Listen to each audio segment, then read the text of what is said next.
L'école du jeu vous est présentée en partenariat avec la boutique en ligne universludo.ca.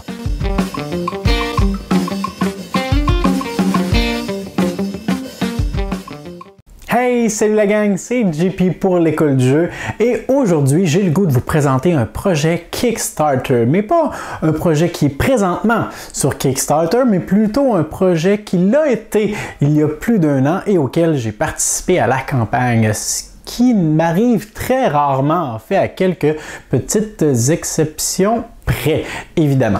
Donc oui, en effet, moi j'ai pas le réflexe premier d'aller sur Kickstarter et de rafraîchir la page pour voir quels projets sont disponibles ce mois-ci, mais Founders of Gloomhaven avait attiré mon attention plusieurs mois avant le début de la campagne, dès les premières annonces, dès les premières images qui ont commencé à circuler, les informations au sujet de ce jeu, j'étais déjà vendu à quelque part. Donc oui, j'ai participé à la campagne et comme son nom l'indique, Founders of Gloomhaven, vous avez entendu le mot magique, Gloomhaven, oui, c'est un jeu qui est dans le même univers que ce monstre de jeu, mais c'est vraiment la seule référence que vous aurez. Donc, ce sont deux jeux qui sont vraiment et radicalement différents. Ils n'ont rien à voir l'un avec l'autre, ne serait-ce que sa thématique. Donc, dans Founders of Gloomhaven, nous allons... En fait, on se trouve plusieurs centaines d'années avant les événements de Gloomhaven et on doit construire la ville, la cité. Alors, au début de la partie, on a un plateau qui représente la région, qui est complètement vide. On devra donc bâtir différents bâtiments qu'on devra fournir les ressources pour les construire. On devra les interrelier ensemble, on devra les placer, les situer, interagir avec eux. Et évidemment, une autre référence qu'on va avoir, c'est que nous allons retrouver les mêmes races que dans Gloomhaven. Ici, elles peuvent être jouées par les joueurs, vont leur attribuer différents pouvoirs qu'ils pourront utiliser en cours de partie. Et évidemment, les bâtiments qu'on va construire, eh bien, font également des petits clins d'œil à des bâtiments importants qu'on peut retrouver pendant nos campagnes de jeux de Gloomhaven. Mais comme je vous le disais, deux jeux totalement différents. Et aujourd'hui, j'ai à cœur de vous présenter une expérience de jeu en solitaire, parce que oui, le jeu a sa propre version des règles pour les expériences en solo. Un défi de taille, je vous avertis. Vraiment, l'expérience de jeu est bonne. Et remporter la partie doit relever de l'exploit, selon moi, avec les expériences que j'ai.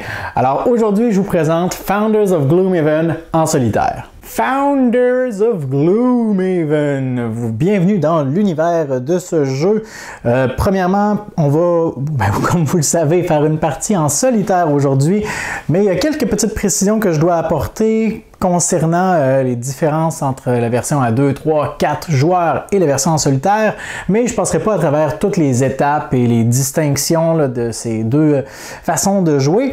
Premièrement, je veux vous parler du plateau de jeu personnel. Là, je sais, la caméra est loin, est très haut dans les airs, alors probablement que si vous n'écoutez pas la vidéo sur un écran géant ou en plein écran sur un ordinateur, ce sera peut-être difficile pour vous de voir tous les petits détails du plateau individuel, des cartes et tout ça, mais c'est pas grave, je vais essayer de décrire le tout le plus possible.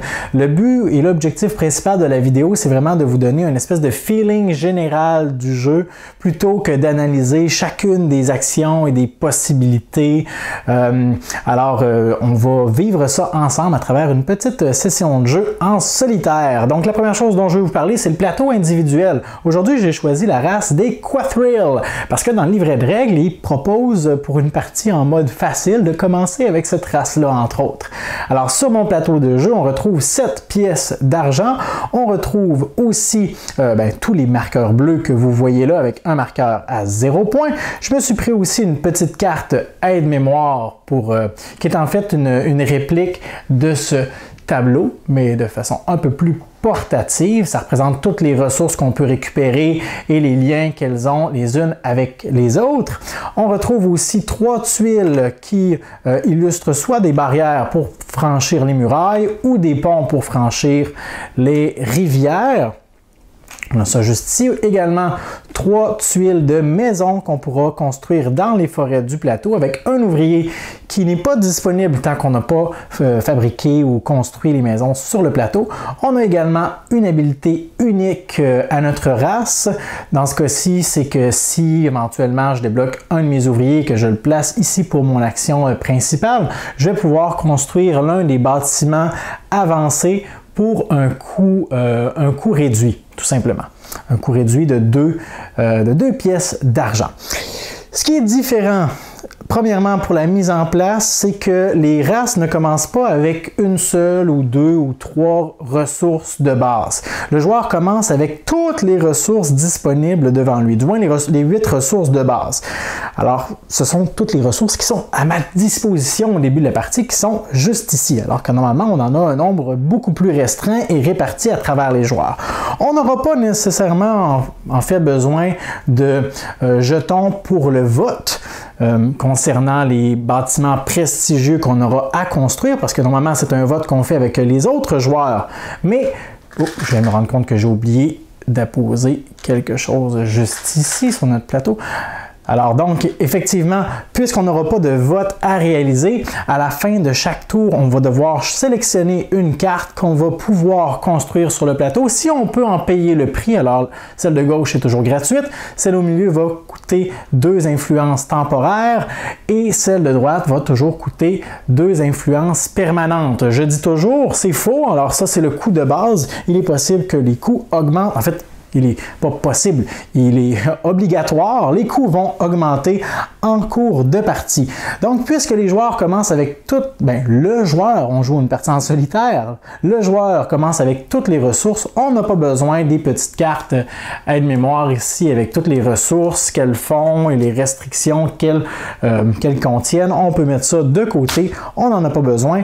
Les joueurs vont, en fait, le joueur, ça se peut que je me trompe plusieurs fois, là. Le joueur commence avec une main de 5 cartes, donc les 5 cartes habituelles. Dans une partie en solitaire, on n'utilise pas la carte de revenu qui est disponible seulement dans une partie à 2 joueurs. Et ce qui est particulier, c'est que la carte de vote, Call to Vote, doit toujours être gardée en dernier. Alors le joueur va jouer les cartes de son choix dans l'ordre qu'il veut, mais la dernière carte qui sera jouée devra toujours être la carte Call to Vote. C'est comme ça qu'on va pouvoir garder le compte de combien de tours de jeu ont été faits. Et d'ailleurs, il n'y a rien dans le jeu qui nous permet de garder le compte du nombre de tours auquel on est rendu, parce qu'une partie se termine à la fin du 7e tour. Alors, puisqu'on n'a pas à déterminer un premier joueur, moi j'utilise le marqueur de joueur juste ici, à la même place que mon marqueur de pointage, et au début de chaque tour, je l'avance tout simplement, donc je sais qu'à la fin du 7e tour, ce sera la fin de la partie. Et qu'est-ce qu'on doit faire avant la fin de la partie? Eh bien, on doit construire et terminer 6 bâtiments prestigieux. Alors, ici, là, il y a beaucoup de choses. On remarque ici les cartes des... en anglais, ce sont les advisors, là, on pourrait les appeler les employés ou les travailleurs qu'on va pouvoir récupérer en cours de partie. Juste en haut, on a les bâtiments prestigieux. Donc, on sait qu'à la fin du premier tour, je vais pouvoir construire l'un d'entre eux et l'ajouter sur la carte à quelque part.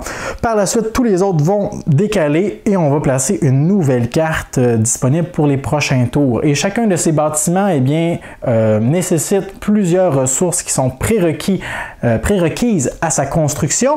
Lorsque tous les prérequis ont été accomplis, on va placer un petit jeton comme ça de complétion ou de bâtiment complété. Et lorsqu'on en aura complété 6, eh bien, on remporte la partie. Mais vous allez voir, il y a 2 façons en fait d'échouer. Si au terme du 7e tour, on n'a pas complété nos 6 bâtiments, et vous allez remarquer également que lorsqu'on joue notre carte Call to Vote, s'il y a des bâtiments qu'on n'a pas contribué dans le tour pour leur apporter des ressources qui étaient prérequises, on doit payer le coût de la carte qui est la plus à droite. Donc, pour chaque bâtiment dans le tour où je n'aurai pas coopéré ou que je n'aurai pas participé à sa construction, je devrais payer un total de 4 influences ou de 2 influences permanentes. Et si je n'arrive pas à payer ces influences, une fois que j'ai joué ma carte, eh bien, je perds automatiquement la partie. Bon, juste pour vous donner une petite idée de qu'est-ce qu'on retrouve autour du plateau de jeu aussi. Bon, ici, j'ai mis l'argent, les routes, les jetons d'influence. Juste ici, on a les 3 bâtiments prestigieux. Là, je ne sais même pas en fait si vous voyez sur le cadre de la caméra, mais ici, j'ai placé les 3 tuiles des bâtiments prestigieux qui sont là. Les autres bâtiments prestigieux sont classés ici par couleur. On a ici les bâtiments de ressources avancées de tiers 2, parce que ça ici, ce sont celles de tiers 1, tiers 2 qui coûte 4 pièces d'argent à placer et celles de tiers 3, juste ici, encore une fois, classées selon leur sorte. Dernière chose qu'il nous reste à faire, c'est de sélectionner un endroit de départ. La carte est divisée en 3 cadrans ou 3 sections, celle-ci, celle du centre et celle en haut. À droite, ben en fait, votre gauche ou ma droite, là, en tout cas, ça dépend de votre point de vue. La section juste ici, et selon, encore une fois, la difficulté de la partie que vous voulez avoir, il est recommandé de commencer dans cet emplacement juste ici, dans la section du bas, pour une partie en mode facile le plus possible. On est prêt à commencer. À peine commencé et je dois déjà apporter quelques petites précisions. Donc, premièrement, petite erreur de ma part, j'avais placé une maison ici avec un ouvrier, ça n'a pas d'affaire là. C'est vraiment un bâtiment de ressources primaires et c'est celle obligatoirement de notre race. Donc, dans mon cas, un bâtiment de connaissance ou de savoir, quelque chose comme ça. Et donc, pour illustrer que j'ai la propriété de cette ressource présentement, j'ai placé un de mes petits jetons juste ici dans les cases de propriété pour m'en souvenir tout simplement. Et maintenant, on peut débuter la partie. Alors, comment ça fonctionne? C'est que j'ai les 5 cartes que je peux utiliser. Je vais les jouer une après l'autre. Puisqu'il n'y a pas d'autres joueurs avec moi, je n'aurai jamais la possibilité de faire une action de follow, une action de suivre l'action d'un autre joueur. Et je dois obligatoirement terminer avec mon action Call to Vote. Bon, alors, considérant que à la fin du tour, on va récupérer un bâtiment prestigieux et le mettre en jeu. J'ai déjà de la connaissance qui est en jeu, mais aucun de ces bâtiments n'en a besoin. Il y a par contre de Happy Alchemist qui demande de la machinerie. Et pour la machinerie, eh bien, il nous faut des connaissances et du métal. Alors ça pourrait être bien. Je crois que notre première action sera de... Bon, si je les étale un peu comme ça devant vous, de toute façon, je crois qu'on ne va pas coloniser ce secteur-ci de la ville avant encore un petit bout. Je crois que ma première action sera de jouer la carte Trade. Donc, je vais sélectionner n'importe quelle des ressources auxquelles j'ai accès. Je vais aller récupérer, tiens, un peu d'agriculture. J'y mets un jeton de propriété dessus et selon l'emplacement sur lequel je vais le placer, je vais devoir payer soit 1 $, 2 ou 3 pièces d'argent.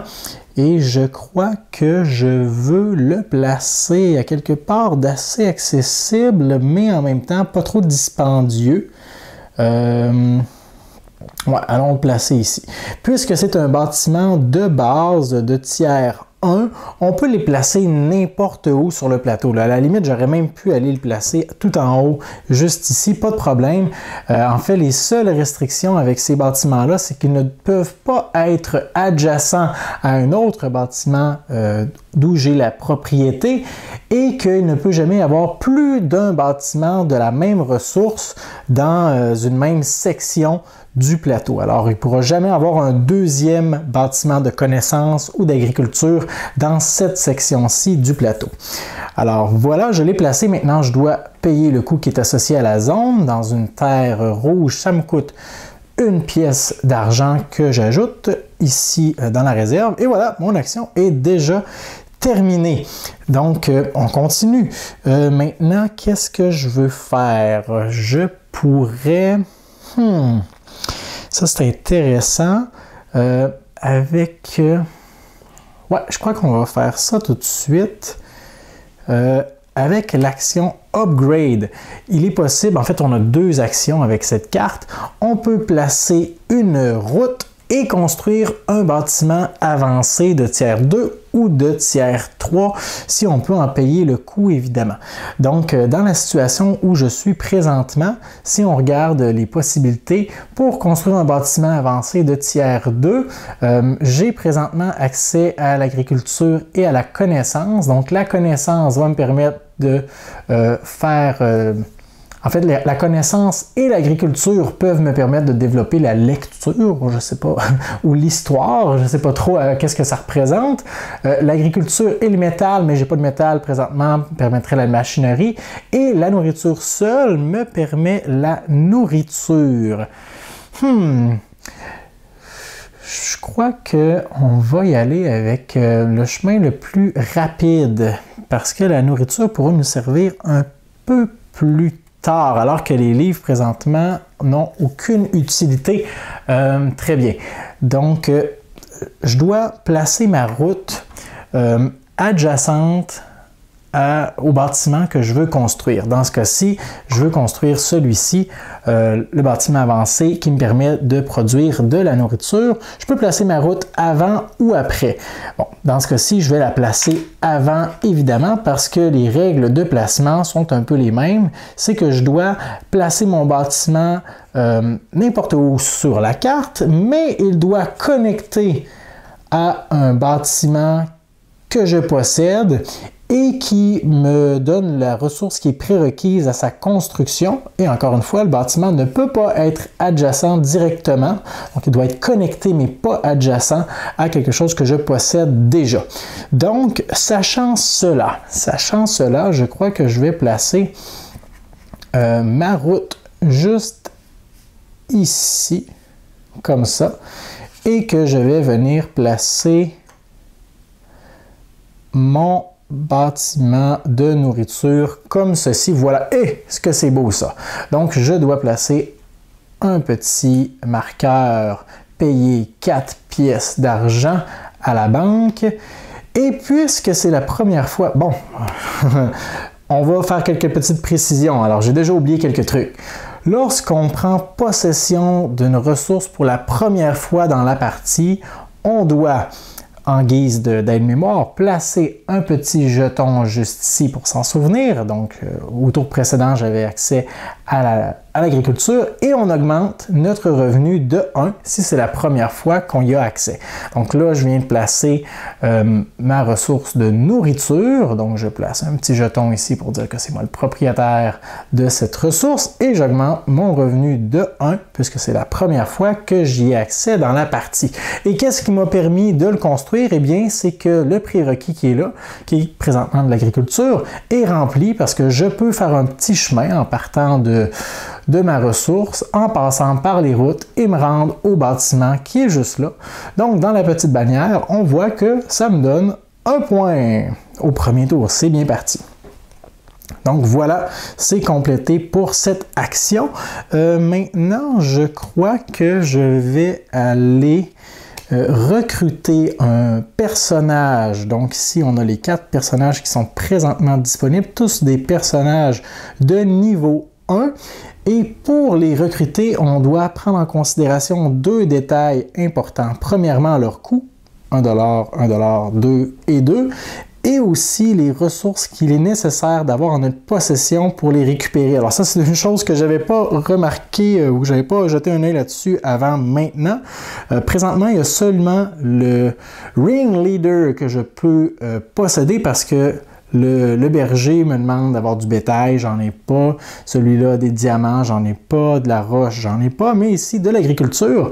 Donc, je vais dépenser les 2 dernières pièces d'argent qu'il me reste pour récupérer le Ring Leader qui va s'ajouter à ma main immédiatement. Je vais aussi récupérer une influence rouge qui vaut 2 points d'influence et qui va rester en jeu d'un tour à l'autre, contrairement aux influences blanches qui disparaissent après un vote. Et finalement, puisque j'ai joué la carte de recrue, j'ai aussi une influence temporaire, si je réussis à en attraper une. Non, celle-là est rouge, qui s'ajoute à ma réserve juste ici. Et si je vous donne un petit aperçu de la carte qu'on vient de récupérer, alors toutes les cartes de personnages sont des versions améliorées des 5 actions de base. Dans ce cas-ci, c'est une amélioration de l'action de construction que je n'ai pas encore fait. Et si je regarde un peu, parce que je n'ai aucune idée de ce que ça fait en fait. Ah, ok, c'est bien ça. C'est bien, mais j'ai plus aucun argent. Donc, les 2 cartes qu'il me reste me permettent de construire un bâtiment personnel, donc soit une maison, une route ou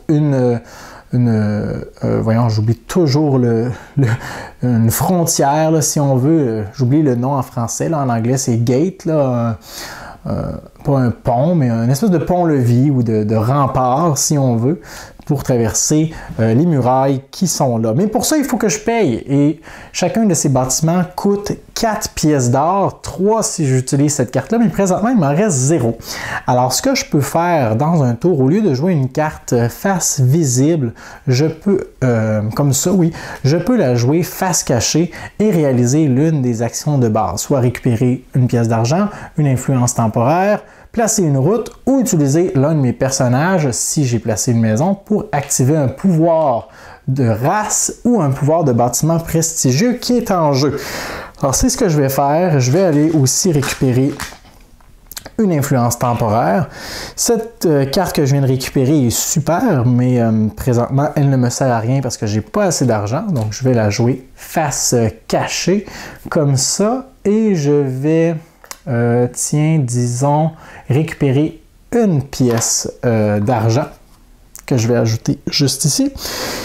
Et normalement, après avoir recruté mon personnage, c'est vrai, je dois en apposer un nouveau. Encore une fois, c'est une amélioration de l'action de construction. Et finalement, ben, ma dernière action, c'est la dernière carte qu'il me reste, et de caler un vote, si on veut. Donc, les étapes se font un peu différemment d'une partie à plusieurs joueurs. On n'a aucun bonus pour les cartes qui nous restent en main parce qu'on doit la jouer en dernier. On va par contre récupérer toutes nos cartes et tous nos personnages qu'on aurait placés, mais dans ce cas-ci, on n'en a placé aucun. Ensuite, nous allons récupérer notre revenu. Donc, 3 pièces d'or dans mon cas. Et finalement, on doit voter. Bon, là, le vote ne sera pas très excitant parce qu'on n'a aucune autre personne qui nous affronte, mais je dois sélectionner absolument un bâtiment qui va entrer en jeu. Celui-ci ne me coûtera rien. Celui-ci va me coûter 2 points d'influence et celui-là, 2 influences permanentes ou 4 influences blanches. Pour l'instant, je pourrais payer ce que je veux. N'importe lequel, parce que j'ai 1, 2, 3, 4 influences à mon actif. Ce que je dois regarder aussi et porter attention, c'est est-ce qu'il y a quelque chose là-dedans que je pourrais, auquel je pourrais participer tout de suite. Et je crois que c'est le cas pour Happy Alchemist. Alors, je vais prendre cette carte. Je vais prendre la tuile correspondante et je vais la placer n'importe où sur le plateau. Et je crois que je vais la placer juste... Je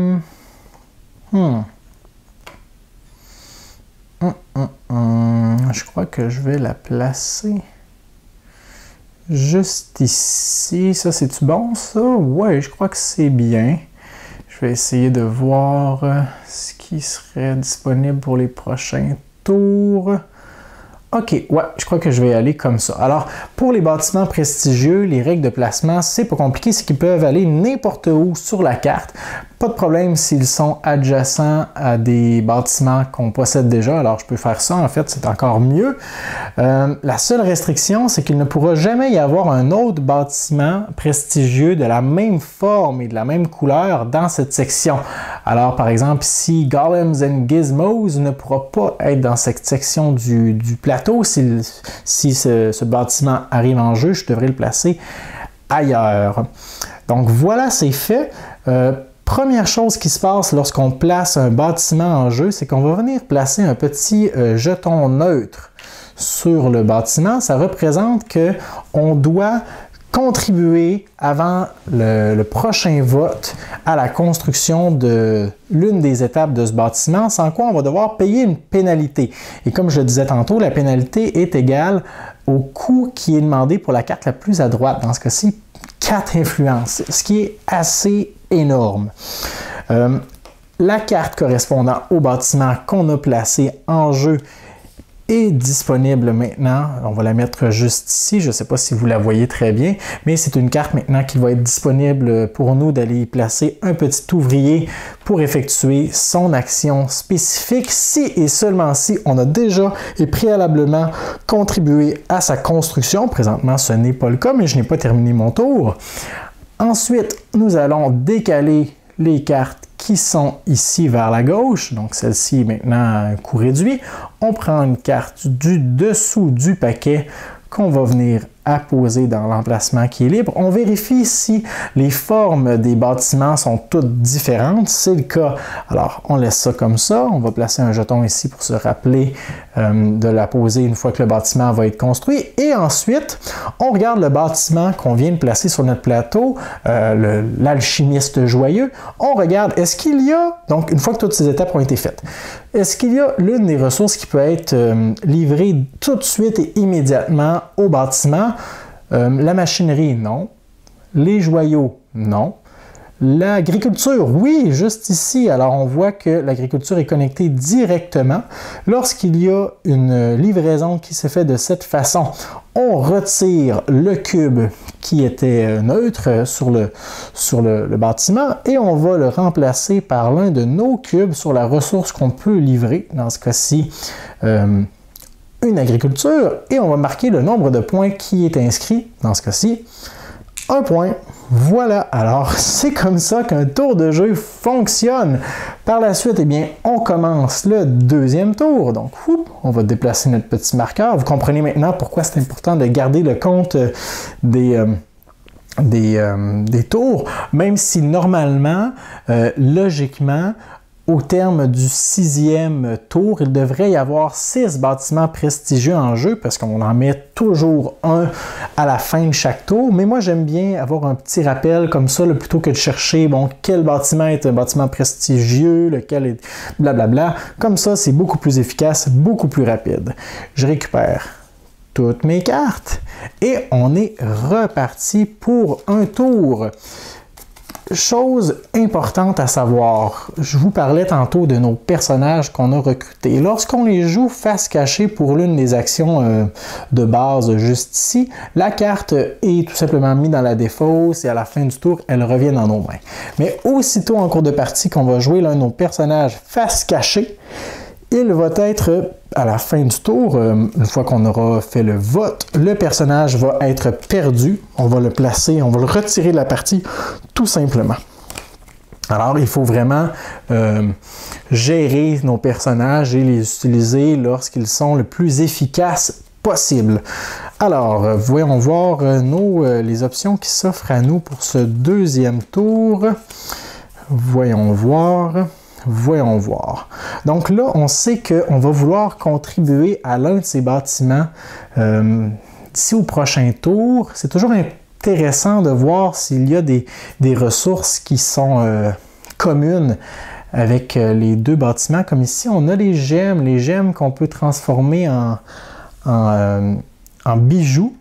Et ici, on a des bijoux et des bijoux ici aussi. Ça, c'est bien, c'est intéressant. Oh! petit détail super important que j'ai oublié de faire. J'ai oublié de payer pour la carte que j'avais choisie. La carte du centre ici demandait 2 influences temporaires, donc je dois les payer. Et si je ne les avais pas payées à ce moment-ci, au terme du vote, je les aurais perdues de toute façon. Mais je vais garder mes influences rouges par contre. Bon, maintenant, j'ai 4 pièces d'argent, ce qui est bien. Ce que je voudrais maintenant, on pourrait déjà commencer à travailler pour avoir le... Attendez un peu. Bon, je crois que je sais. La première chose qu'on va faire, c'est que nous allons recruter un des personnages qui est là. Non, nous n'allons pas faire ça. Correction. On ne peut pas le faire parce que j'oublie toujours qu'il faut regarder les ressources qui sont nécessaires. Alors, avant ça, nous allons faire l'action Trade. Donc, nous allons placer en jeu à quelque part un petit bâtiment qui va produire des bijoux, des diamants, des pierres précieuses et on va l'envoyer... voyons voir. On pourrait l'envoyer directement ici, mais je ne sais pas si c'est ce qui presse le plus. Comme ça. Parce que les bâtiments prestigieux n'appartiennent à personne. Alors, si je fais ça, pas de problème, c'est légal. Par contre, je ne sais pas si c'est ce qui est le plus avantageux présentement. On va le faire quand même. Alors, je vais placer ça juste ici. Ça va me coûter une pièce d'argent parce que je le place sur un emplacement rouge. Automatiquement, il y a une livraison qui a lieu. Donc, mes bijoux sont à transporter chez l'alchimiste. On avance de 2 points. Il ne nous manque que la machinerie pour compléter ce bâtiment. On augmente aussi notre revenu de 1. On va placer ça juste ici pour se souvenir qu'on y a accès maintenant.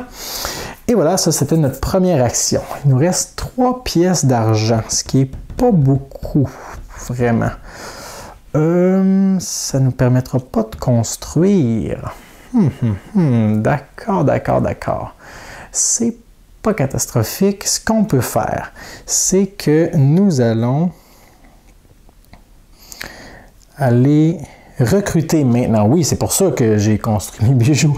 Maintenant, nous allons pouvoir recruter le showman juste ici qui, comme vous pouvez le constater, nous demandait d'avoir des bijoux en notre possession, ce qui est maintenant le cas. Il va me coûter donc une pièce d'argent. Voilà. Ça en vient dans ma main. Je vais récupérer une influence rouge immédiatement et une influence blanche pour avoir joué cette carte. Très bien. Alors là, je vous avise que je suis en train de planifier le prochain bâtiment que je vais construire et ce sera probablement celui-ci parce que je vais avoir déjà des bijoux éventuellement, ce qui est demandé pour ce bâtiment-ci et celui-là aussi. Donc, quand il va décaler, ça pourrait être intéressant, surtout qu'il y a aussi le tissu qui est commun aux deux. On essaie de trouver toutes les failles d'un bâtiment à l'autre pour pouvoir les exploiter. C'est la seule option qui est viable pour gagner une partie en solitaire. Maintenant, j'ai une deuxième action trade qu'il est possible de faire et je peux récupérer de l'influence selon le coût que je dépense. Mais là, l'argent commence à se faire rare. Il me reste 2 pièces d'or seulement. Donc ça élimine ces 2 actions pour l'instant. Je crois que nous allons... Il nous faut de l'argent, ça c'est clair. Alors on pourrait pousser notre chance un peu tout de suite pour mettre en jeu une autre ressource. Ouais, je crois qu'on pourrait faire ça, comme ça on aurait un meilleur monopole.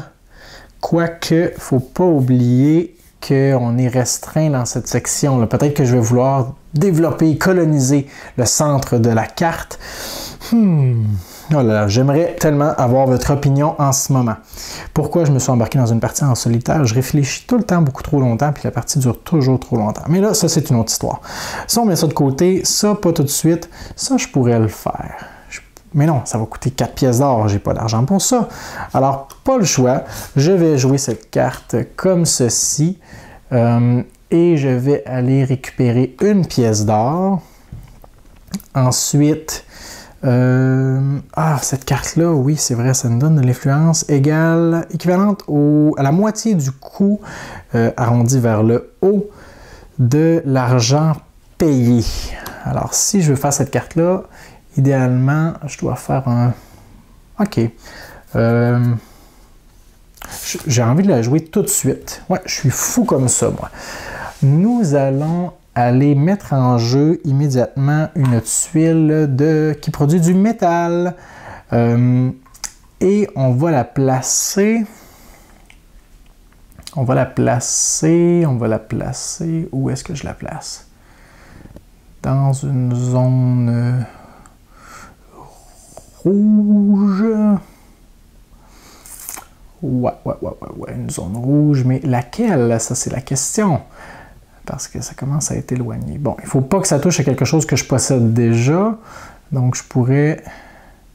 Sinon, une zone blanche,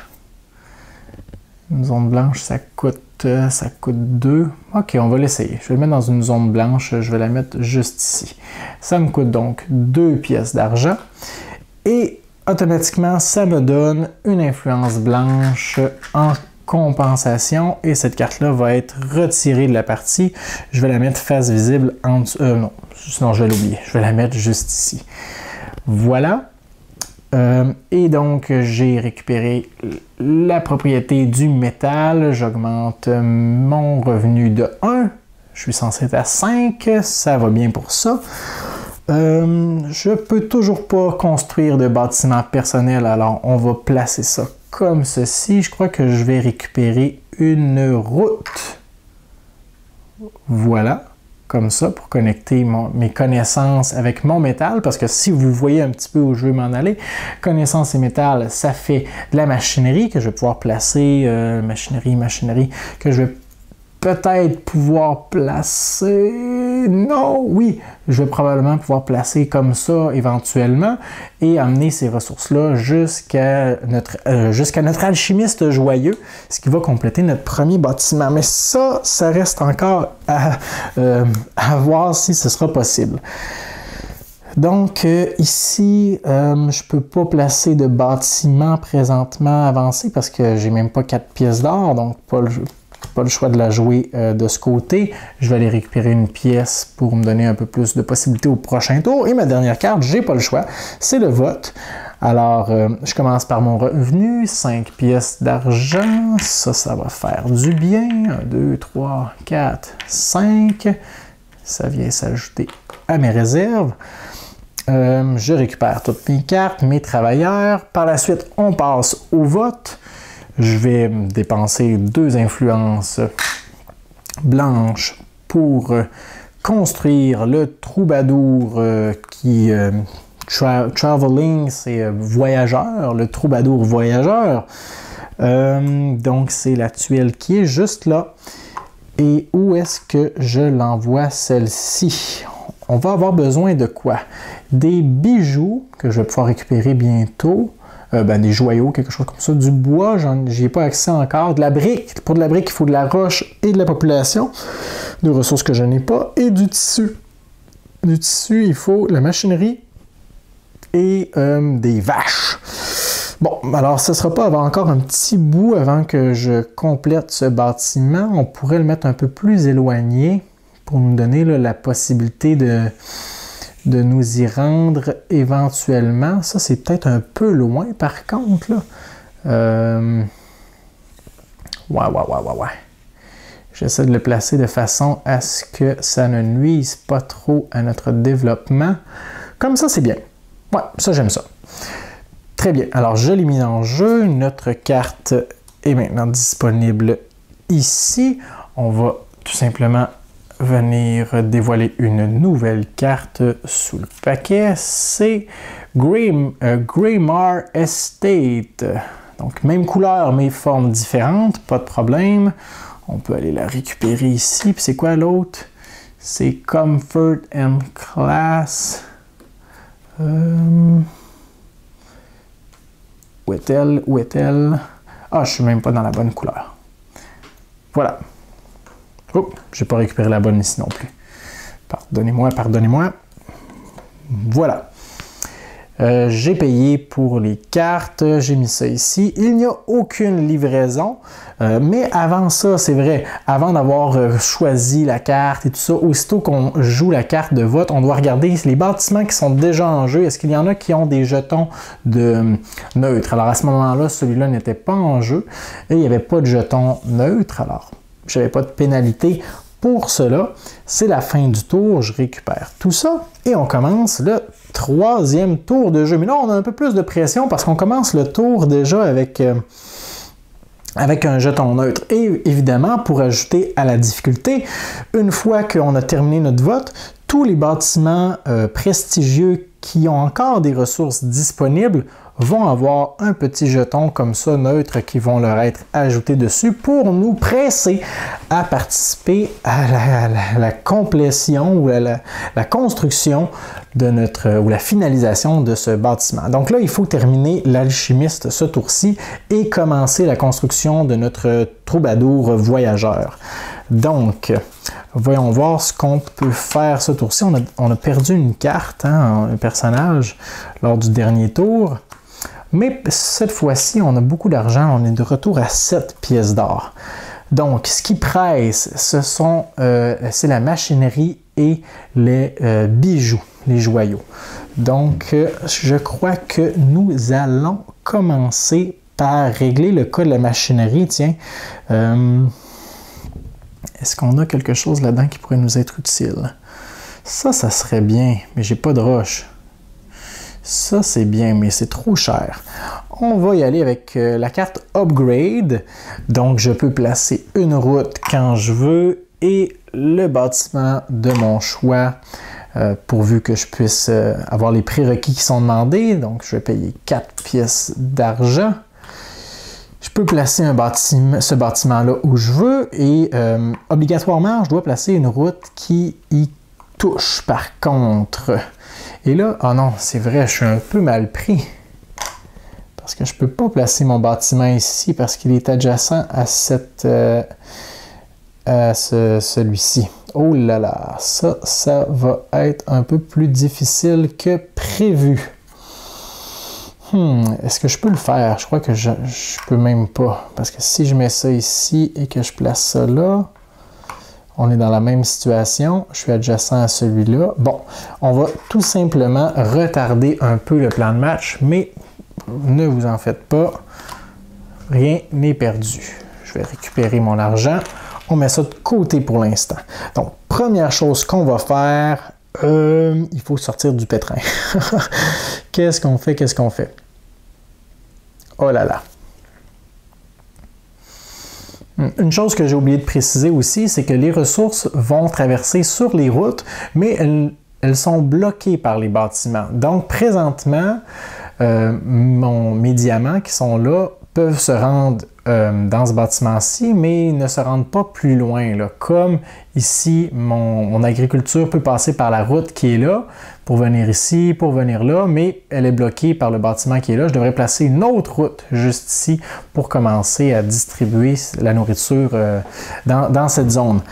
Mais là, par contre, ça c'est l'essence du jeu. Lorsqu'on veut placer un bâtiment et qu'on réalise qu'on ne peut pas le faire, c'est la frustration quotidienne, récurrente, régulière dans ce jeu. Bon, qu'est-ce que je peux faire? Combien de routes serait nécessaire pour moi pour placer ça? Là?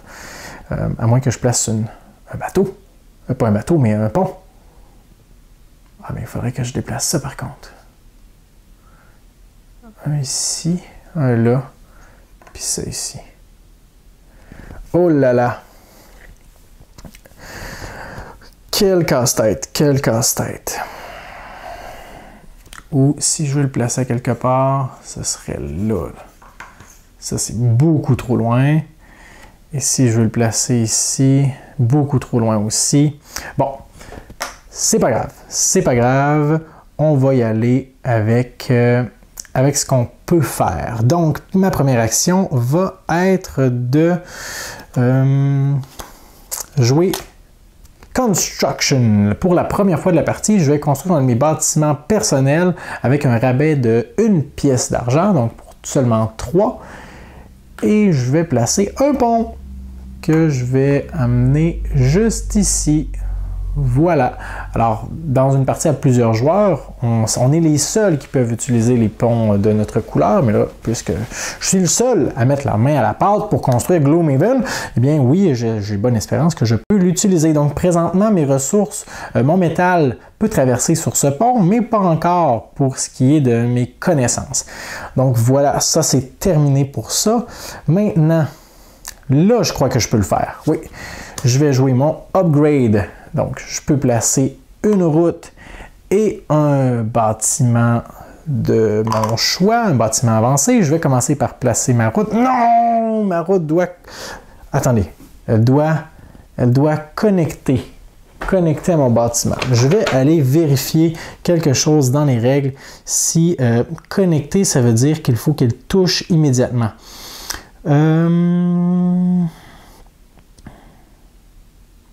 OK, non, connecter, c'est juste qu'elle doit se rendre au bâtiment. De ce que je... Est-ce que c'est ça? Connected. On va voir au début, je crois que c'est connected. OK,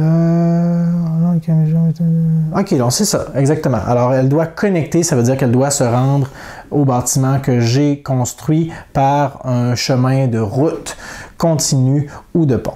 Alors, je place ma route juste ici. Elle va pouvoir se rendre juste là. On va y aller comme ça. Voilà, ça me coûte 4 pièces d'argent de faire ça. Donc, tout le reste de ma fortune. Je place un jeton juste ici. Donc, maintenant, on produit de la machinerie, ce qui augmente mon revenu de 1. On va juste vérifier si mon revenu est à jour. 1, 2, 3, 4, 5, 6. Très bien. Et on a des points qui nous sont alloués également pour ça, puisque notre métal peut se rendre à notre bâtiment. On a un point. Et puisque nos connaissances, notre savoir peut également se rendre, on a un autre point. Ouf. Et automatiquement, puisque... Oh non! Oh non, non, non! Oh là là! Quel casse-tête, je vous le dis les amis, c'est tout un casse-tête ce jeu. Parce que là, en construisant ceci, j'étais convaincu que mon chemin continu pouvait se rendre jusqu'à mon alchimiste joyeux. Mais présentement, comme vous le voyez, ma route s'achève ici. Je ne peux pas traverser à travers le bâtiment qui est là. Et il y a un trou ici. Donc, je ne peux toujours pas effectuer la livraison. Ce qui m'indique que tout porte à croire que je ne pourrai pas non plus répondre aux besoins de mon troubadour voyageur dans ce tour-ci. Mais bon, ça reste encore à voir parce que je vais maintenant jouer cette carte-ci face cachée pour construire une route. Je vais placer une route juste ici. Padadadam! Maintenant, ma machinerie peut se rendre juste ici. Alors, c'est pas compliqué. Je vais placer un jeton juste là. 5 points qui me sont alloués. 1, 2, 3, 4, 5. Normalement, dans une partie en multijoueur, on aurait des points qui seraient attribués aux autres joueurs qui ont contribué à l'irrigation des différentes ressources qui ont été utilisées. Mais là, on est tout seul, on est seul. Fait que c'est moi qui ai les 5 points. Et je retire le petit jeton neutre. Et c'est notre premier bâtiment qui est complètement érigé.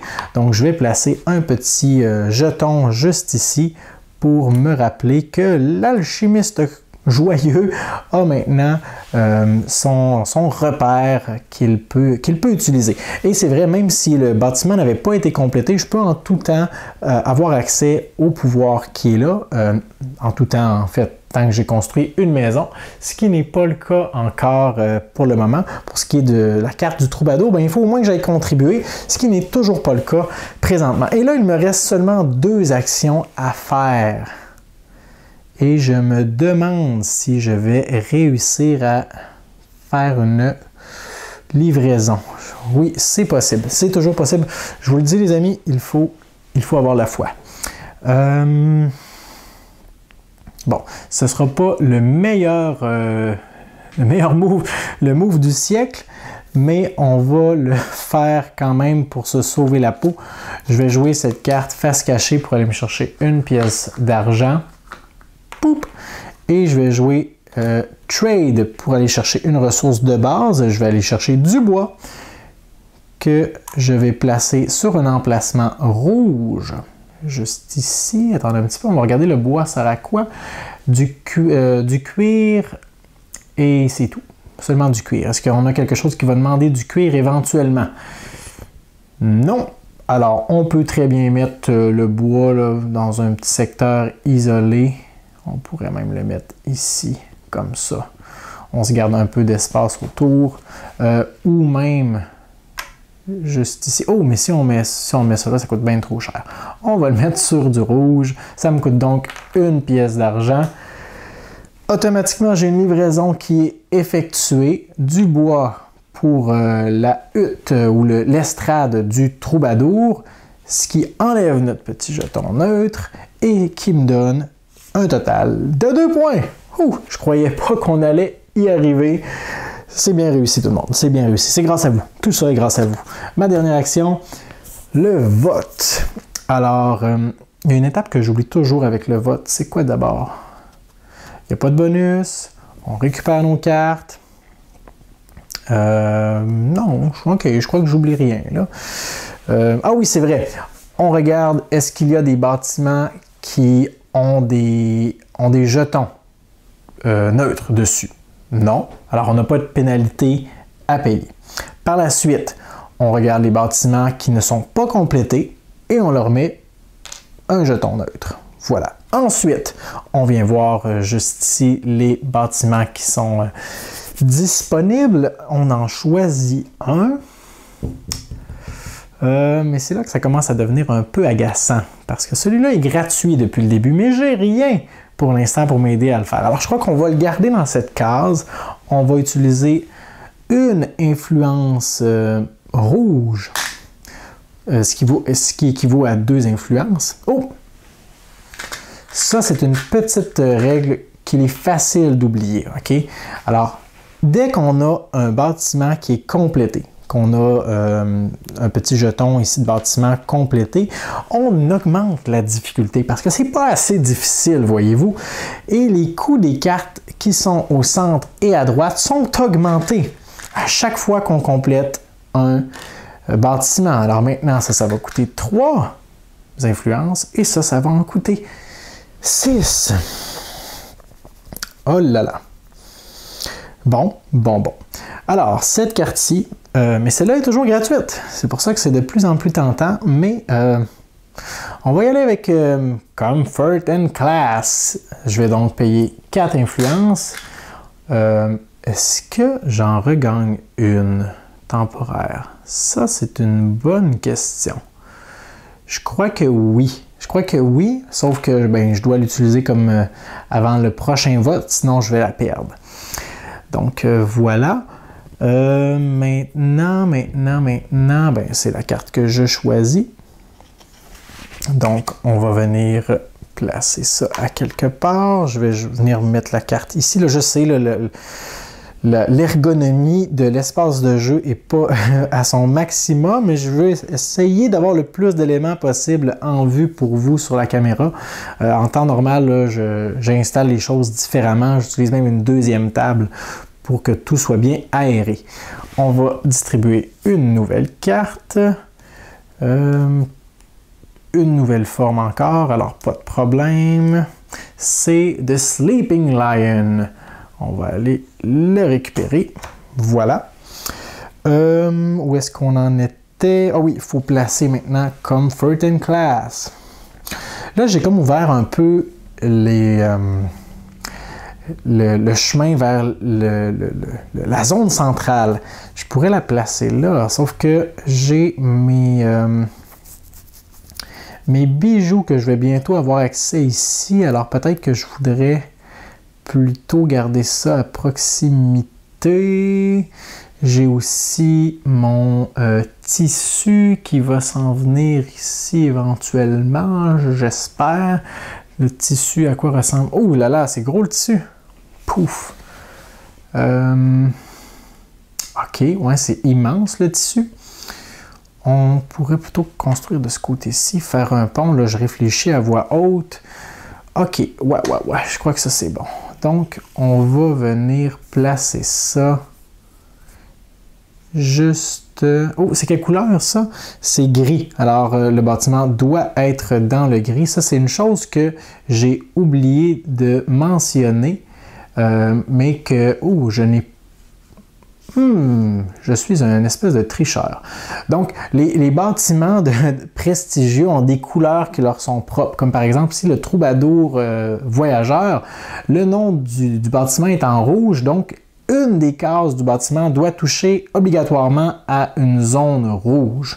Donc, pour corriger mon erreur, c'est pas vraiment à mon avantage, là, mais c'est mon erreur, donc je vais le déplacer d'une case comme ceci pour que un des emplacements au moins touche un emplacement rouge. Celui-ci devait toucher à du gris, ça c'est correct. Et celui-là doit toucher à du gris aussi, donc je vais le mettre comme ceci. Voilà. Bon, je vous avertis, le prochain tour sera difficile. On recommence. Oh non, c'est vrai, c'est ça la chose que j'oublie toujours, c'est d'avoir mon revenu. 6 pièces d'or cette fois-ci. 3, 4, 5, 6. Voilà. Prochain tour. Voyons voir ce qu'il est possible pour nous de faire cette fois-ci.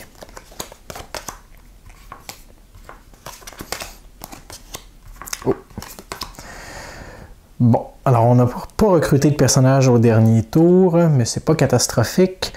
Maintenant, ce qui presse, on a déjà réalisé notre... bâtiment ici, ça on est sur le point de le faire. Je crois qu'on peut, ouais, je crois qu'on est capable de faire ça dans le même tour. Ce qui serait bon, ça serait un personnage qui nous donne de l'argent, mais il n'y en a pas pour l'instant. On va donc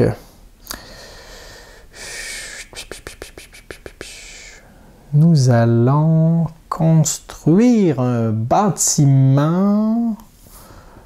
Ouais. On va construire un bâtiment secondaire ou avancé, ce qui va coûter 4 pièces d'or. Celui que je veux faire, c'est celui-là. Oh là là! Ça, encore une fois, comme je le disais tantôt, c'est toujours quelque chose qui m'échappe. De réfléchir à comment je vais placer mes bâtiments secondaires pour pas qu'ils touchent à quelque chose que je possède déjà. Ok, non, c'est correct. Oui, je peux le faire comme ça.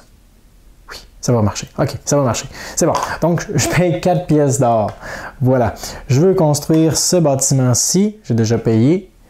Et il faut que je place une route qui va communiquer avec ce bâtiment. Donc, je place ma route et je vais placer ça comme ceci.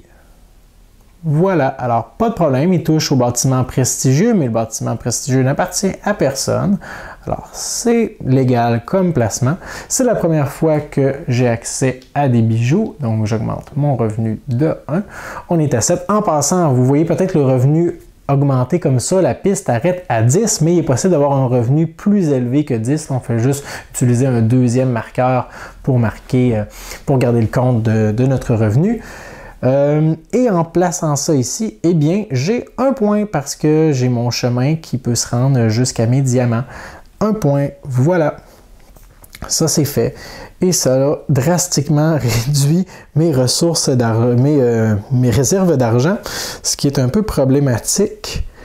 Oh, et immédiatement aussi, ça, c'est pas une erreur commune, mais c'est quelque chose qui est encore une fois facile à oublier, c'est qu'aussitôt qu'on construit quelque chose, il faut toujours vérifier est-ce qu'il y a une nouvelle livraison qui s'est effectuée grâce à ce placement-là. Et dans ce cas-ci, ben oui, évidemment, je viens de livrer des bijoux pour mon Troubadour Voyageur, ce qui me donne un total de 2 points et j'ai participé à une livraison juste ici. Maintenant, ce que je veux faire, c'est faire une livraison là, en plaçant un pont. Ouais, juste là. Ça serait facile, mais il me faut de l'argent pour ça. Je vais donc jouer cette carte-ci. Et il me faut de l'influence aussi pour construire... Oh là là! Ok, je vais jouer cette carte-là comme ceci. Et je vais aller récupérer une pièce d'or ou d'argent, peu importe. Maintenant, qu'est-ce que je veux? Je vais utiliser cette carte-ci pour avoir une autre pièce d'argent. Maintenant, je vais utiliser... Oh, non, j'étais pas obligé de faire ça. Attendez un peu. On fait un petit rewind, retour dans le temps. Je vais jouer cette carte-ci, comme ça, ouais, pour construire un bâtiment personnel avec un rabais de 1 pièce d'argent. Donc, pour 3 au lieu de 4, je vais construire un pont. Pont que je vais construire juste ici. Non, comme ça, ça va aller mieux pour traverser la rivière. Voilà. Donc, de cette façon, whoop! Mais mes bijoux peuvent traverser directement et être livrés au chantier d'un Comfort and Class. J'ai effectué ma livraison. Je marque 3 points. 1, 2, 3. Ça va bien. Hey, ça va merveilleusement bien. Ça fait presque peur. Mais là, j'ai plus d'argent. Donc, qu'est-ce que je veux là? Est-ce que je veux... Y a-t-il quelque chose que je peux recruter là-dedans? J'aurais pas assez d'argent pour le faire, donc je vais jouer cette carte-ci pour aller me chercher une pièce d'argent. Puis cette carte-là pour mettre en jeu une nouvelle ressource. Et là, la ressource que je veux, c'est du bétail. Je veux de la vache. Oui, je veux de la vache. Et où est-ce que je veux ma vache? Je veux ma vache... c'est une bonne question. Je veux ma vache. Attendez un petit peu. J'essaie de voir, visualiser. Ouais, ok. En temps normal, on n'a pas vraiment le droit là, de prendre les tuiles comme ça dans une partie à plusieurs puis de les tester. Là. Mais là, je suis tout seul avec vous. Donc, personne ne va le savoir. À part vous. Je vais utiliser mes vaches et je vais les envoyer, tiens, pourquoi pas ici, là. Comme ça, c'est beau ça, hein? Ben oui, c'est beau. Un bon petit champ de bétail juste ici. Donc, j'ai accès au bétail, ce qui augmente mon revenu de 1 encore une fois. Et ça m'a coûté une pièce. Non. Attendez un peu. Oh là là. Je peux pas faire ça. Ça aurait été beaucoup trop facile. Parce que pour placer une ressource ici ou là même, eh bien, ça va me coûter 2 ou 3 pièces d'argent. Et je n'ai pas 2 ou 3 pièces d'argent, ce qui est un peu malheureux. Donc, à la place, je vais jouer ma carte de ce côté et je vais tout simplement jouer c'est une route que je veux placer? Ouais, une route. Comme ça. Comme ça. C'est-tu comme ça que je la veux? Non, c'est pas comme ça que je la veux. C'est-tu comme ça que je la veux? On va juste faire un petit test là, rapide. Oups. OK, ouais, c'est comme ça que je l'avais. Très bien. Alors, ma route est jouée. Et maintenant, un vote. Je prends mon revenu. Avant de l'oublier, j'ai 8 pièces d'argent cette fois-ci. Ça gonfle, les amis. 6, 7, 8. Ensuite, j'oublie les étapes parce que c'est pas écrit en mode solo, c'est quoi, mais c'est logique. Je reprends mes cartes, j'ai mon revenu. Après ça, on regarde, est-ce qu'il y a des bâtiments sur lesquels il y a des jetons neutres? Non! On doit donc passer au vote. Mais avant de passer au vote, c'est vrai, on va mettre des jetons neutres sur tous les bâtiments qui ne sont pas complétés encore. Et maintenant, on doit passer au vote. Et je n'ai qu'une seule petite, unique et ridicule influence. Alors, on peut oublier les 2 bâtiments qui sont là. On n'aura pas le choix. On va prendre la forteresse de soldats. Donc, juste ici, je vais tout de suite décaler ça pour ne pas l'oublier. On va dévoiler une nouvelle carte. Oh, les quartiers supérieurs, on va aller récupérer ça. Encore une fois, nouvelle forme, pas de problème. Et je vais devoir placer ça à quelque part. Bon, va falloir que je commence à utiliser ces pouvoirs-là, là, mais pour ça, il faut que je construise des maisons. Tellement de choix et de possibilités dans ce jeu. Là, il nous faut de la roche, de la main-d'œuvre et de l'armement. OK, tout ce que je suis très loin d'avoir encore. Alors, on va la garder à quelque part d'accessible, mais roche, main-d'œuvre, il faut de la population, j'en ai pas, et de la nourriture, j'en ai. Où est-ce que je l'ai mis, ma nourriture? Elle est là! Nourriture, OK. Et de l'armement, il me faut de la fourrure, mais pour ça, il me faut du bois. Puis aussi, qu'est-ce qu'il faut d'autre? Du métal, ça, je l'ai déjà. Bon, on va essayer, on va placer ça ici. Ouais, comme ça. Là, c'est risqué, c'est risqué. C'est tellement loin. Est-ce que mes routes se rendent? Ah, mais non, mais si j'utilise ça... Ouais, j'ai quasiment un chemin qui peut se rendre jusqu'ici, là, avec ma nourriture. Là, si je mets une route ici, je peux traverser comme ça. Mais c'est pas la nourriture que je veux, c'est la main-d'œuvre. Oh là là, c'est dur de visualiser, les amis, je vous le dis. C'est tellement dur. OK, on va placer ça ici. Ouais, on va placer ça comme ici, puis on va attendre que... Ouais, on va placer ça là, puis on va s'en occuper en temps et lieu. N'ayez crainte. Où est-ce que j'en étais? J'ai mis ça là, j'ai placé une nouvelle carte, j'ai pris mon revenu et c'est le début d'un nouveau tour. C'est donc le début du 4e tour et on n'oublie pas qu'on doit avoir complété 6 bâtiments prestigieux avant la fin du 7e tour. Pour l'instant, ça va quand même pas si mal, là. On en a un de complété et éventuellement c'est vaste là, comme terme, c'est très bon, incertain encore, mais éventuellement peut-être 3. Donc, voyons voir ce qu'on pourra faire maintenant ce tour-ci. On va placer ça juste ici pour que vous puissiez bien voir nos options. On commence à s'étaler un peu là. Bon, là, la priorité, ce serait d'apporter du tissu à ces deux emplacements en même temps. Et en plus, d'avoir de la roche ici ou d'avoir beaucoup d'influence. D'ailleurs, je perds mon influence parce que je ne l'ai pas utilisé pendant le vote, ce qui est atroce, parce qu'il m'en faut au moins 3. Ah, celle-là est gratuite, mais ça demande beaucoup de ressources. Je suis un petit peu découragé. Bon, qu'est-ce qu'on fait? Qu'est-ce qu'on fait?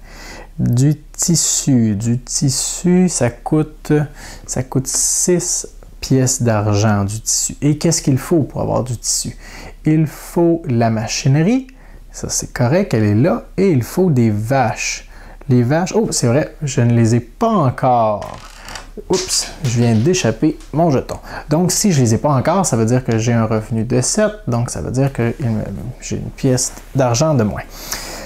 C'est réglé. Donc, je pense qu'on va commencer avec ça, on n'a pas trop le choix. On va utiliser... on va utiliser cette action-ci. Ouais. Ce qui va me permettre de prendre contrôle d'une ressource de base, dans ce cas-ci, des vaches, que je vais placer juste là. Ça me coûte... oh là là, ça me coûte vraiment très cher. Est-ce que je veux vraiment placer ça là? Il me semble qu'ici, ça serait aussi abordable, un peu plus abordable. Ah non, ça coûte autant. La section centrale du plateau est vraiment exorbitante parce qu'il n'y a pas d'emplacement rouge. Donc rien qui coûte 1$ et les emplacements qui coûtent 2, ben, ce sont les côtes qui sont tout en bas du plateau, sinon ça coûte 3. Donc j'ai pas le choix, je vais payer 3 pièces d'argent. Voilà, il m'en reste 5, ce qui est pas assez pour construire à nouveau. Mais c'est pas grave, tout n'est pas perdu. Je vais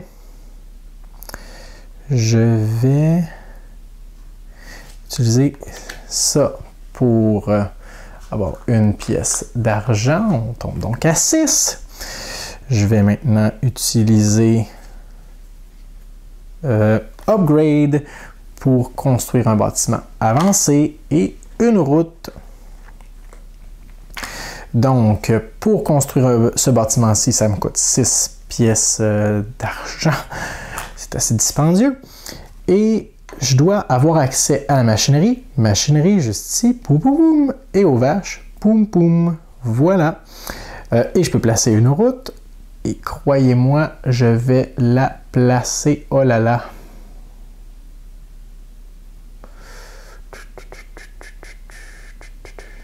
Oh là là, ça va être difficile de traverser cette rivière. Pourquoi j'ai placé ça là? Pourquoi pas comme ça?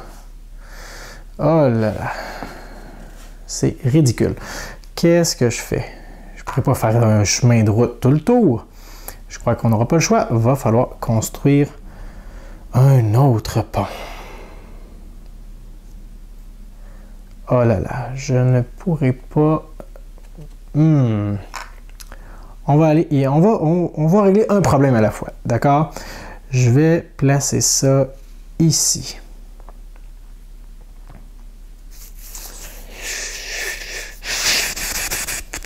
Mes amis, je crois que nous n'allons pas survivre à ce tour de jeu.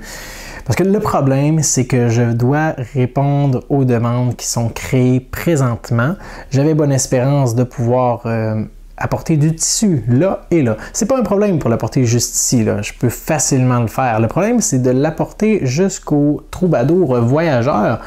Parce que voyez-vous, j'ai construit un pont. Ça, c'était une brillante idée. Mais j'ai bloqué l'accès au pont en y déposant le petit hôtel, le petit auberge qui est juste là. Alors, si je veux transporter des choses ici, je dois soit construire un deuxième pont, faire une route là, faire une route là, ce qui va être long et qui va coûter cher alors qu'il me reste seulement 2 cartes, ou faire le tour par ici, ce qui va être encore plus long et qui va coûter encore plus cher. Alors, je crois qu'on va tout simplement essayer de limiter les dégâts. OK, bon. Alors, on va régler une chose à la fois. Je place ma route comme ceci, ce qui me fait une livraison de tissu. Voilà, on peut apporter du tissu au... Ah! Ça, c'est catastrophique. Parce que si je réponds à ce besoin, je fais des points, ça c'est super. Mais je complète le bâtiment, ça c'est super, ça m'approche de la victoire. Sauf que ça augmente le coût des cartes. Et donc, le coût que je dois payer pour les bâtiments que je n'ai pas répondu à la demande. OK, bon, on va y aller jusqu'au bout. Hein. On va perdre avec honneur et la tête haute. Donc oui, je vais avoir participé à la construction du fameux auberge Comfort and Class parce que j'ai apporté les meilleures couvertures, les plus soyeuses et les plus douces du royaume. Alors voilà, je les amène jusqu'ici et ça me donne 7 points, ce qui m'amène à 26. J'ai complété le bâtiment. Je décide d'y apposer le jeton rose. Voilà, juste ici. Ce qui augmente le coût des prochains bâtiments prestigieux et des conséquences à payer pour les bâtiments que je n'ai pas répondu à la demande. Ça enlève ce petit jeton et on continue la partie. Maintenant, je dois trouver un moyen pour faire 8 influences parce que j'ai 2 jetons que... Oh là là! 8 influences avec 2 actions. OK. Quelles sont les chances que je réussisse à faire ça? 0. Je crois que c'est 0. On va essayer tout de même de répondre à cette demande. Est-ce que ce serait possible? Non plus. Alors là, c'est le point du jeu où est-ce qu'on sait qu'on a perdu, mais où est-ce qu'on essaie de se convaincre qu'il y a encore quelque chose à faire. Il me reste plus d'argent, pas d'influence. Il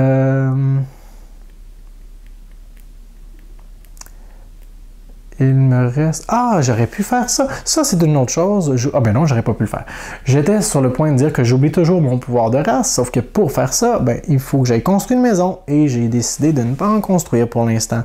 Grave erreur. Je vais donc utiliser cette carte pour aller chercher... Oh, c'est vrai, il y a des pouvoirs ici. Ah! Frappez-moi quelqu'un. Il y a des pouvoirs ici, mais pour les utiliser, je dois avoir construit une maison. C'est dommage parce que il y a 3 de ces pouvoirs qui permettent d'aller récupérer de l'influence. Oh là là. J'étais trop excité par le fait que ça allait bien, là, nos livraisons. Je vais donc aller récupérer, tiens, pourquoi pas, une influence. Deuxième action. Ah, à moins que... Oh! Non. Une pièce d'argent. Oui, une pièce d'argent. Parce que maintenant, avec mon autre carte, je vais... Ah! Ça aurait été incroyable. Je vais payer une pièce d'argent pour aller recruter comment il s'appelle? Le berger. Alors, le berger vient en jeu, va me donner une influence blanche, parce que j'ai joué la carte, et une influence rouge, ce qui me donne 3 influences. Il m'en faut 8, ne l'oublions pas. Mais j'ai réussi à faire une action assez incroyable, admettons-le. Maintenant, j'ai une action de plus. Et qu'est-ce qu'elle me donne, cette action? Je peux construire un bâtiment et obtenir 2 influences si c'est un bâtiment niveau 2 ou 3 influences si c'est un bâtiment niveau 3. Mais j'ai plus un sou. Alors, je vais devoir la jouer de ce côté et récupérer une influence. Maintenant, nous allons appeler un vote. Alors, première chose qu'on fait, c'est on regarde, y a-t-il des bâtiments où je n'ai pas contribué ce tour-ci? Ah, ben oui, surprise, il y en a 2. Alors, pour chaque bâtiment que je n'ai pas contribué ce tour-ci, parce que j'étais beaucoup trop occupé à fabriquer les meilleures couvertures du royaume et à les isoler dans un coin reculé du pays, je dois payer pour chacun de ces bâtiments le coût de la carte à droite, c'est-à-dire... il m'en faut plus que 8, il m'en fallait 16. Quoi? Ben, attends, je vais aller vérifier dans les règles parce que ça me semble totalement risible. Mais je suis pratiquement certain que c'est ça. Alors, quand il y a un vote, blablabla, quand il y a un vote, donc comme il vient d'arriver, tous les bâtiments neutres doivent être retirés en payant le coût en influence sous la carte la plus à droite de l'offre. Alors oui, chaque jeton qui est là doit être retiré en payant 8 influences chacun. Wow! Et si on ne peut pas payer pour retirer tous les jetons, eh bien, on a perdu. Oh là là! Alors voilà, ben oui, on a perdu à la fin du 4e tour. C'est ce que j'expérimente depuis que j'ai commencé à jouer à ce jeu en solitaire. À la fin du 4e tour, tout le temps à ce stade-ci, je perds la partie parce que je suis pas capable de payer pour les cartes, pour les bâtiments que je n'ai pas contribué. J'avais espérance que j'allais réussir à amener le tissu jusqu'ici et bon, ça aurait pas plus résolu la situation parce qu'il aurait fallu que je paye 8 influences pour notre forteresse, mais au moins j'aurais eu la satisfaction d'avoir livré des couvertures soyeuses pour notre troubadour et pour l'hôtel. Mais voilà, donc c'est sur une défaite cuisante, lamentable, humiliante peut-être même à la limite qu'on doit se laisser aujourd'hui. Alors voilà, j'espère que ça vous aura donné un bon aperçu de l'ambiance du jeu de Founders of Gloomhaven dans une expérience en solitaire. Comme vous l'avez constaté, c'est un véritable casse-tête incroyable. À chaque action, plus la partie avance, on est limité. En ayant quand même une bonne possibilité, des bonnes ouvertures, on a cette pression-là des bâtiments qui demandent à ce qu'on contribue à leur construction. C'est un challenge qui est addictif à quelque part. Là, je vais fermer la caméra et je vais simplement avoir envie de refaire une partie et de rallumer la caméra pour vous dire que j'ai gagné. Sauf que je sais que ça n'arrivera pas de sitôt si je perds la partie à la fin du 4e tour. Et là, encore une fois, ça veut rien dire. J'aurais pu continuer à jouer jusqu'à la fin du 7e tour, mais si mes 6 bâtiments ne sont pas construits et complétés, on perd encore une fois la partie, ce qui serait encore plus humiliant, selon moi. Alors voilà, encore une défaite humiliante pour moi dans Founders of Gloomhaven. C'était ma 3e tentative pour réussir le mode en solitaire. Comme vous pouvez le constater, c'est tout un défi. Même pas de se rendre au 7e tour, là. Juste de se rendre au 7e tour, même pas de gagner la partie, ça serait tellement agréable. Mais non, le jeu est tellement difficile qu'il nous arrête ça, ça nous stoppe net en plein visage en cours de partie. Donc maintenant, je vais prendre quelques minutes rapidement pour vous parler de mon expérience de jeu en solitaire strictement. Peut-être que je ferai une autre vidéo pour une critique qui sera vraiment ciblée sur l'expérience à plusieurs, mais je veux y rejouer avec d'autres personnes. J'ai déjà fait une partie pour l'instant, mais je vais y rejouer plusieurs fois afin de me forger une opinion plus solide. Donc, en solitaire, le jeu est incroyable. Franchement, c'est rare que je vais dire ça d'un jeu en solitaire. Là, je ne suis pas le plus grand fan, mais ici, c'est addictif. Et c'est frustrant. Et c'est difficile. Et tout ça, ce sont de bonnes choses. Parce que on a tellement d'espoir pendant la partie. On se dit, OK, je vais faire telle chose. Et là, on commence à planifier là, 3 coups à l'avance, même pour le prochain tour, ce qu'on va faire. Et là, on se trouve tellement intelligent, tellement fort. Et le moment arrive, comme ça a été le cas pour moi dans cette partie, où on se rend compte que non, on a mal calculé nos choses et on va mourir, on va perdre la partie. Alors, c'est un défi, c'est un challenge. Comme vous avez pu le constater, c'est un véritable casse-tête. On peut prendre du temps pour analyser chacun de nos mouvements, maximiser les actions qu'on veut faire, utiliser nos bonus de personnages, aller récupérer des travailleurs qui vont pouvoir nous être utiles, choisir les bâtiments prestigieux pour les ressources qui sont demandées, mais également pour leur pouvoir qu'on va peut-être pouvoir utiliser si on finit par construire des maisons un jour. Je vais jamais l'avaler, cette défaite-là. Et donc, l'expérience en solitaire, je la trouve très agréable. Franchement, c'est très bien fait. J'ai peu de choses à dire négatives sur l'expérience en solitaire. Bon, il y a peut-être, mais ça c'est plus un commentaire général. Le livret de règles est un vrai désordre. Là, c'est un peu compliqué de s'y retrouver et que ça fasse du sens. Alors, pour jouer la partie en solitaire, qui tient là, sur 1 page et demie, là, les règles, sur 1 page et demie, ben, il faut aussi avoir lu toutes les autres pages des règles régulières. Il y a quelques petites modifications comme on a parlé au début de la vidéo. Donc, de s'y retrouver là-dedans, c'est déjà un casse-tête et c'est bien représenté aussi dans le jeu en général. Mais donc, l'expérience de jeu en solitaire, chapeau, super bien. Moi, j'ai envie d'y rejouer et d'y rejouer. Alors, c'est ça, l'expérience est géniale. Le défi est de taille. On a toujours le goût de recommencer et de recommencer en se disant qu'un jour, on va réussir. Et là, on était à la difficulté la plus facile, donc ça vous en dit long. Si c'est un défi qui vous intéresse, bien, surveillez ce jeu, ne serait-ce que pour les défis en solitaire. Et comme je vous le disais, si mon avis vous intéresse concernant l'expérience de jeu avec d'autres humains autour de la table, surveillez notre chaîne. Je devrais publier ça prochainement, une fois que j'aurai eu l'occasion d'en faire quelques parties supplémentaires un peu. Merci pour votre écoute. À la prochaine.